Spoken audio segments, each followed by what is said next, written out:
चलो प्यारे बच्चों, शुरू करते हैं। हम लोग आगे का प्रीपोजिशन एक्सरसाइज नंबर 12 तक पढ़ लिया है। अब एक्सरसाइज नंबर 13 पढ़ने वाले हैं। बहुत कुछ तो रिवीजन हो जाएगा और बहुत कुछ हमें नया भी मिलेगा, ठीक है ना। प्रीपोजिशन जैसी चीज़ें अगर आप रोज़ प्रैक्टिस करते हो तो आपका प्रीपोजिशन से कोई क्वेश्चन ही गलत नहीं होगा, क्योंकि बहुत बार प्रीपोजिशन में ना कॉमन सेंस वाले क्वेश्चन आते हैं, मतलब आप पढ़ते ही पकड़ लोगे कि किसका ये आंसर होगा। तो आइए टाइम वेस्ट ना करते हैं और शुरू करते हैं। I switched dash the light and went to sleep. ध्यान से देखना है भाई। कह रहा कि I switched dash the light and went to sleep, up down off out. क्या हो सकता है भाई?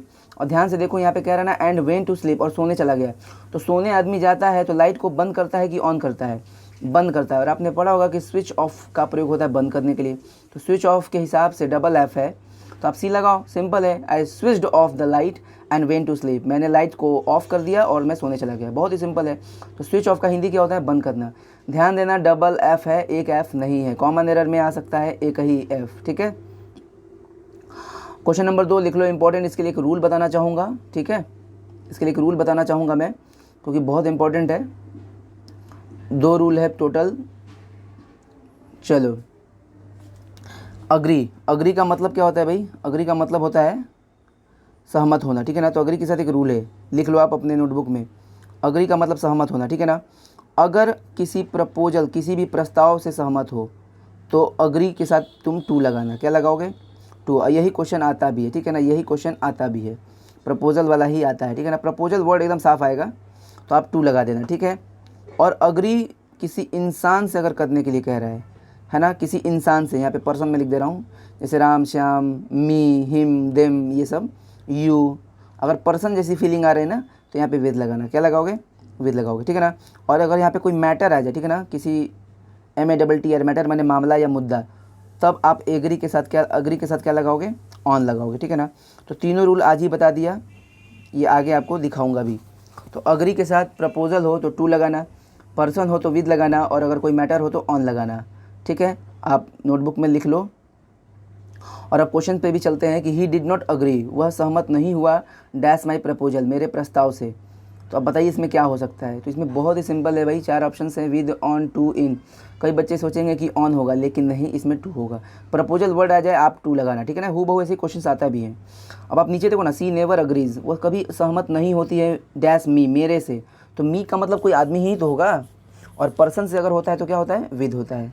तो याद रखिएगा, ठीक है। सी नेवर अग्रीज विद मी, वो मेरे से कभी सहमत नहीं होती है, ठीक है। तो तीसरे में क्या होगा आंसर? बी। चलिए आगे।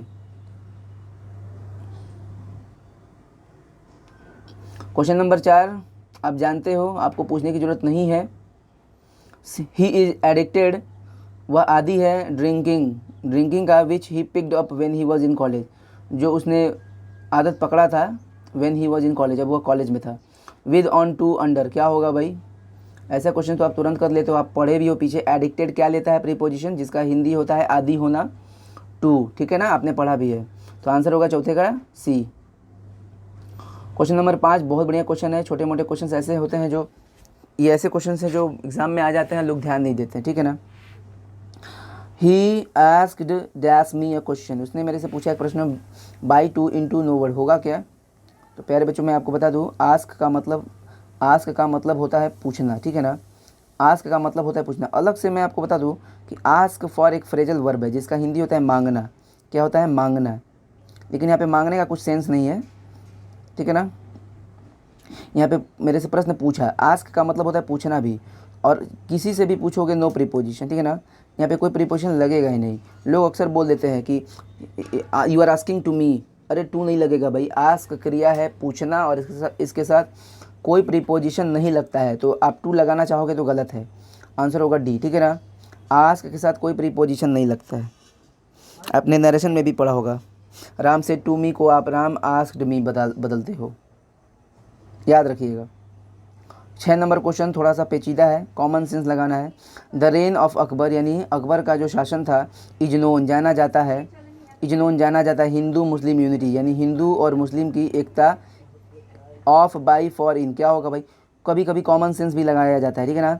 इज नोन जाना जाता है, के लिए, हिंदू मुस्लिम एकता के लिए जाना जाता है। आप सोचोगे बाई लगा दे, पैसिव है। जी नहीं, कभी कभी सेंस निकालना पड़ता है और यहाँ पे सेंस के हिसाब से फॉर का ही प्रयोग होगा। द रेन ऑफ अकबर यानी अकबर का शासन इज़ नोन जाना जाता है फॉर हिंदू मुस्लिम यूनिटी, हिंदू मुस्लिम एकता के लिए, ठीक है ना। तो ऐसे क्वेश्चन जब आएंगे तो थोड़ा ध्यान देना है। क्वेश्चन नंबर 7, ये भी मैं बता चुका हूँ, बहुत आसान है। सीनियर हो, जूनियर हो, सुपीरियर हो, इन्फीरियर हो, ये सारे शब्द अपने बात क्या लेते हैं, तो by, to, for, at. He is senior dash me in rank, वह रैंक में मेरे से सीनियर है, क्या होगा भाई, तो भाई आंसर होगा बी। अक्सर एग्जाम में दैन देकर आता है लेकिन ये दैन नहीं होगा, टू का प्रयोग होगा, ठीक है ना। आई ओ आर वाले शब्द जैसे सीनियर, जूनियर, इन्फीरियर, सुपीरियर, इनके साथ टू आता है, आगे आएगा तो और दिखाऊंगा। 8वां नंबर भी बहुत ईजी है, मैं बता चुका हूँ। अल्कोहल मतलब शराब is injurious dash health, alcohol injurious है मतलब खतरनाक है, मतलब घातक है, ठीक है ना, हानिकारक है स्वास्थ्य के लिए। टू ऑन फॉर एट क्या होगा भाई, तो आंसर होगा टू, इंजूरियस टू लेता है। और एक मैंने और वर्ड बताया था आपको, याद है, डेट्रीमेंटल, DETRIMENTAL, डेट्रीमेंटल मतलब होता है, क्या होता है भाई, डेट्रीमेंटल मतलब हानिकारक, और ये भी क्या लेता है, टू लेता है, इंजूरियस भी टू लेता है और डेट्रीमेंटल भी टू लेता है, बता चुका हूँ। तो अल्कोहल हेल्थ के लिए डेट्रीमेंटल है या इंजूरियस है। क्वेश्चन नंबर 9 लिख लो भैया, इंपॉर्टेंट, बहुत इंपॉर्टेंट है।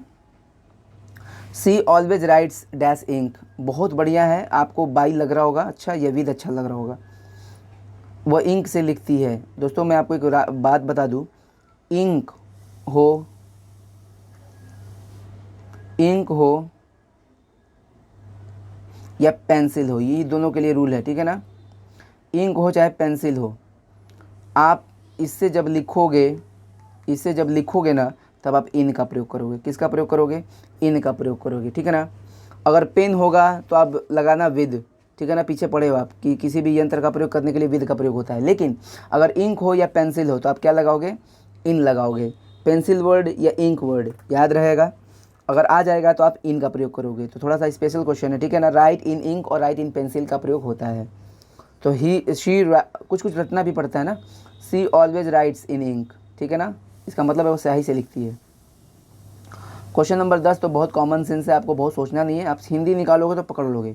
ही is absent dash office today, वह office on in from two, भैया ऑफिस से एबसेंट होगा ना, ऑफिस से एबसेंट मतलब वहाँ पर वो गया ही नहीं है, वहाँ से वो दूर है, अलग है, और अलगाव या दूर का बोध हो तो फ्रॉम का प्रयोग होता ही है। तो अब सी लगाओ ना, ही is absent from office today मतलब वो ऑफिस से एबसेंट है। क्लियर है, क्लियर है ना। तो 10वें का सी हो गया आंसर हमारा, वेरी गुड। फ्रॉम तो कई बार देखो प्यारे बच्चों, प्रीपोजिशन में कई बार रटना पड़ता है और कई बार कॉमन सेंस वाले क्वेश्चंस होते हैं, लेकिन अगर आप अभ्यास करते हो तो आपको मतलब 99% आप प्रीपोजिशन से क्वेश्चन सॉल्व कर लोगे। आपको अगर कोई क्वेश्चन नहीं भी, मान लो कोई ऐसा क्वेश्चन है जो आपको नहीं आता है, लेकिन अगर आप अभ्यास किए रहोगे ना तो उसका भी आंसर आपको आराम से पता चल जाता है, ठीक है, ठीक है, ओके, थैंक यू।